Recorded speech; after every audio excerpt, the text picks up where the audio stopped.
The top 5 small business security risks. Hi everyone, Leo Notenboom here for askleo.com. Here's a question I got recently.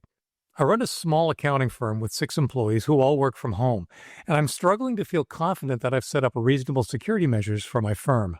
I'm required to collect and use my clients' personally identifiable information in the work that we do, and I have to follow IRS and potentially FTC regulations. I'm not 100% sure about this one. But regardless, our reputation is very important, and I don't need it tainted by a security breach. So I'm interested in what you would consider my top 5 risks are and what should be done to mitigate those risks in a cost-effective way that doesn't severely impede team functionality. So I got to start by saying I am in no way qualified to provide advice that is guaranteed to be IRS or FTC or any other 3-letter agency compliant. If that's key, you're going to want to seek out more qualified sources. However, I've been a small business owner with contractors and employees working from home for multiple decades, actually, even before askleo. So I have practical experience as well as, naturally, a few opinions on the topic. The number 1 risk may not be the risk you're expecting. Number 1, people. Our people are our greatest asset. Every HR department everywhere. Our people are our greatest risk. Every IT department everywhere. The biggest risk to the security of the information kept by your business is the people you allow to have access to it. I don't mean this in a malicious way. I'm sure you've taken steps to hire people you trust deeply, but it's also easy to overlook what that trust entails. You trust that they have good intent. They're not intentionally going to steal from your business or otherwise cause it harm. You trust that they understand what good security means and follow those precepts as they do their jobs. You trust that they have enough common sense to recognize, for example, phishing attacks or other outside attempts to compromise your data. You trust that they feel safe enough to raise any issues that they encounter with you quickly and honestly. The scary part is that we tend to assume all those things and more, and yet a lapse in any one of them can lead to all kinds of disasters. Now, I don't want you to suddenly distrust your staff, far from it, but I do want you to understand that in practice, this is the most common source of security-related incidents, particularly in smaller and less formal settings. Number 2, social engineering. 60% of breaches involve the human element. In a sense, this is a subset of the preceding item since it still revolves around the people in your organization. Social engineering is when hackers trick your staff into divulging confidential information for fraudulent purposes. We see it often in post-breach analyses. A malicious entity gains entry by pretending to be a legitimate customer or vendor with a legitimate need to sidestep perhaps just a little security protocol in order to gain access to a valuable resource. A good example might be a hacker who calls up your mobile provider pretending to be you, claiming to have lost and now replaced a mobile device. If they can trick the customer service rep into thinking they're legit, they can take over your mobile number and all of the apps and security processes associated with it. What this looks like for your business varies depending on how you're exposed to the public. It could involve customer support telephone calls, phishing emails, spear phishing, bogus account recovery attempts, and more. The prevention is similar in all cases. Make sure everyone knows what to look for, that security protocols are always followed even in the face of the angry customer, and that systems are designed ahead of time to require appropriate levels of either confirmation or authorization before sensitive information is ever shared or altered. Number 3, password hygiene. Every serious attack eventually aims at the same target, your identity. Not just your username and password, but the whole bundle of access you represent. Username and password are the key. That's what hackers look to compromise. It's not the only thing they want, but it's the top of their list of valuable things to steal. Passwords are low-hanging fruit because so many people don't practice good credential hygiene.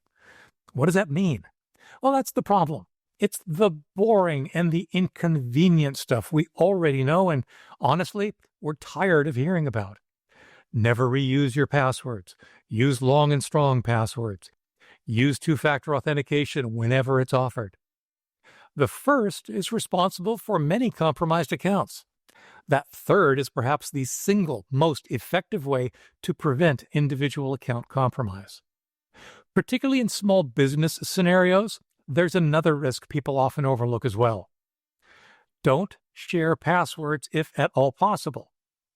Now, this last one is difficult to control, but at least important to be aware of. It's not at all uncommon for multiple people in an organization to share the login credentials to, say, an online service used by the business. That, unfortunately, multiplies the possibility for compromise. Number 4, software hygiene. One of the most common ways that hackers target organizations is by exploiting known vulnerabilities in outdated software. I advise individual computer users to ensure that their software is as up-to-date as possible. That seems to be significantly more important for small and indeed larger businesses and organizations.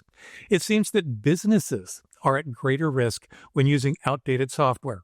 It's a commonly reported compromise vector. Now, we naturally think of the operating system as well as the common applications that we all use as being at the top of that list.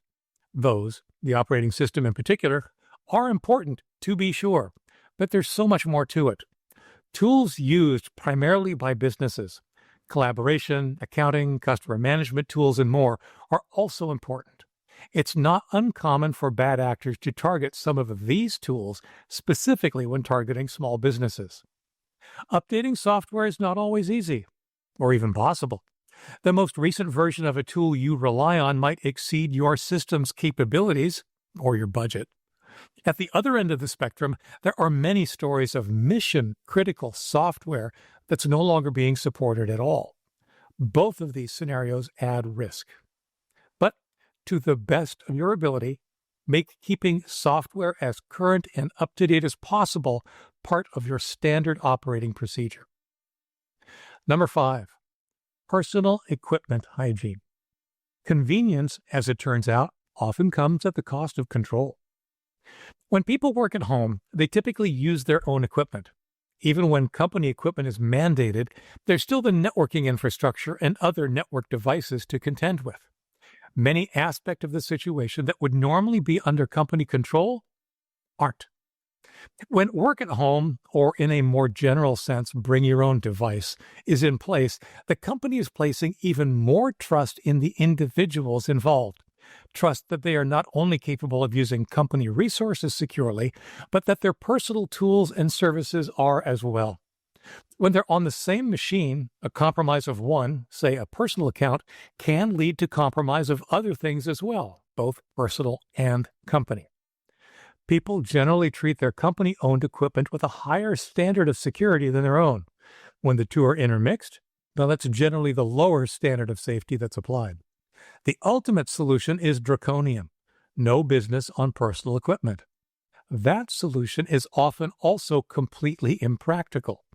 The reality is that particularly when people work from home, overall corporate security and even monitoring needs to be increased to prevent and/or detect the inevitable threats. Now, there's more, of course. For example, the principle of least access required, granting employees access to only what they need to do their job and no more. It's common to grant access to, say, a large repository of information, trusting people to access only what they need, rather than the more secure approach of siloing the data in such a way that you can grant only limited access as needed. Most important, however, is simple awareness. Understanding where the threats come from, what you have that's at risk, and the steps to appropriately secure your environment is key. For updates, for comments, for links related to this topic and more, visit askleo.com/1-888-74. I'm Leo Notenboom, and this is askleo.com. Thanks for watching.